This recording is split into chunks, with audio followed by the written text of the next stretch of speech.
न शाळेतल्या गप्पा असू दे, पै पाहुण्यांच्या गप्पा असू दे, समाजातल्या असू दे, या विषयावरती एकत्र येऊन सगळे एकत्रित बोला. आणि हे बोलणं त्या मुलाला कुटुंबातल्या आई वडिलांच्या नात्यातल्या संवादातला एक जिव्हाळा आपुलकी देऊन जातो की त्यामुळे त्याचं मन एखाद्या कळीप्रमाणे असं फुलत जाऊन एखाद्या फुलाप्रमाणे मग ते फुलतं आणि त्याला एक आपुलकी आपल्या कुटुंबाबद्दल वाटते. त्यामुळे वेळ द्या.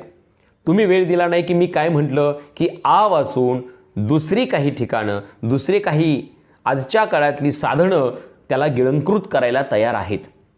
त्यामुळं पालकांशी मुलांशी पालकांचा संवाद होणं हे आजच्या काळातलं खूप महत्त्वाची गोष्ट झालेली आहे.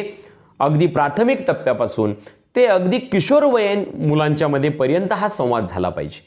आणि हा संवाद होत नाही म्हणून आत्महत्येच्या घटना असतील, मुलांचं मानसिक स्वास्थ्य बिघडण्याच्या घटना असतील, मुलं एकलकोंडी होण्याच्या घटना असतील किंवा मुलं वेगळा मार्ग निवडणं आई वडिलांना न विचारता वेगळा मार्ग निवडणं या घटना असतील, याला कारण एकच आहे, आम्ही घाबरतोय का, आम्ही लाजतोय का, किंवा आम्हाला खरोखर वेळ नाही. याही गोष्टींचा विचार सर्व पालकांनी केला पाहिजे. तरच आपल्या मुलांना आपण दिशा देऊ शकतो.